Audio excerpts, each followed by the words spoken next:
Hi everyone, and thanks once again for tuning in to Smash Factor TV. My name's Natalie Adams. Today we're going to have a look at my top 3 tips for eliminating your slice and getting the ball flight much more under control, maybe even hitting a draw. So a slice golf shot is one that will start on the left of the target, and then it'll move from the left to the right, and depending on the club face position and also the path that you're swinging on, that will just dictate on how much curvature you get on the shot. So first thing I want you to do, I want you to check your hands on the club. So I want you to check your grip. Club face is really, really important here, and the only connection you have between the club and yourself is how you're putting your hands on. So if you take a coin and you just hold the coin with your left hand between your thumb and your index finger, as so. If you are too rotated over to the left, so that coin looks like it's down the left hand side of the handle, then your grip is a little bit weak, and what will happen is you come back into hit the ball, this palm will rotate slightly more inwards, and then it will open the club face up, and you won't come back in with the same club face position, so the club face will come back in a little bit more open. So what we need to do is rotate that hand over a little bit more so that we've got the coin across the top of that handle as you're looking down on it. So rather than the coin being over to the left, get that coin so it's positioned across the top of the handle. Diagonally up to the right shoulder would be great, but as long as it's on the top of the handle, that's what we're looking for. And then similar with the right hand, when you put the right hand on, because it will sit on the left thumb, you'll find that that will sit on much, much better, and that you, again, if you were rotated too much over to the left hand side with that coin there, you're going to have a weak grip position. So you want to get that coin again so it's on top of the grip, and then we've got the correct hold on the club. So now we've got a little bit more control over the club face. Next thing I want you to do is we're going to stop you from swinging from the outside. So what I've done here is I've just, instead of having an alignment pole on the floor, I've just elevated it up and pushed it into the range basket.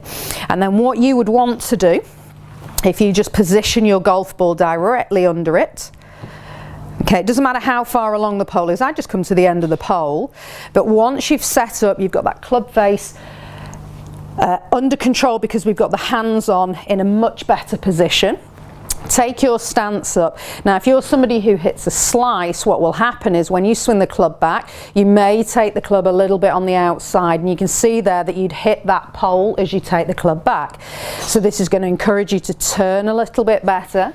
And then what we're looking for is when you swing back in, that if you're swinging from the outside, this club would tend to go to the outside of that pole, and then you can see what's going to happen. You're going to clip the pole once you come back in.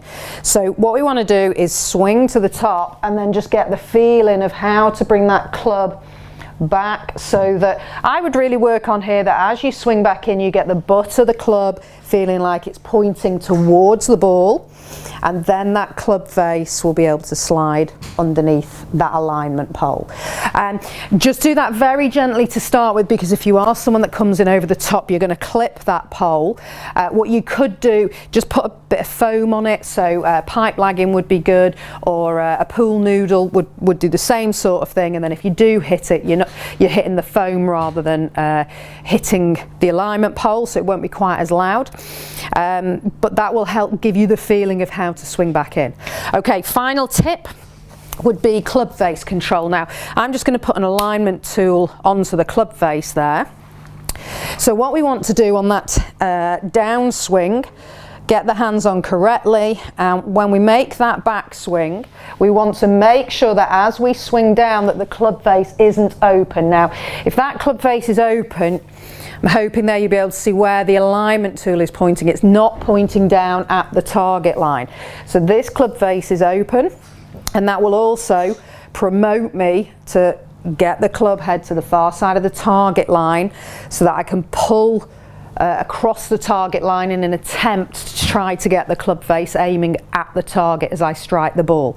What we want to do here is from the top here, we want to work on trying to turn the club face down towards the floor slightly. So you can see the difference there, and the club face now, it's got the pointer pointing much more towards the alignment pole, towards the target line, so that now we can rotate the body and we can just let that alignment pole come in from under that alignment pole. So that's the sort of position that we're working on from the top here. Turn the face towards the floor with the butt of the club aiming at the ball, and then you can turn your body in to impact, and that'll bring the club head in from the inside and also have the club face a lot more under control.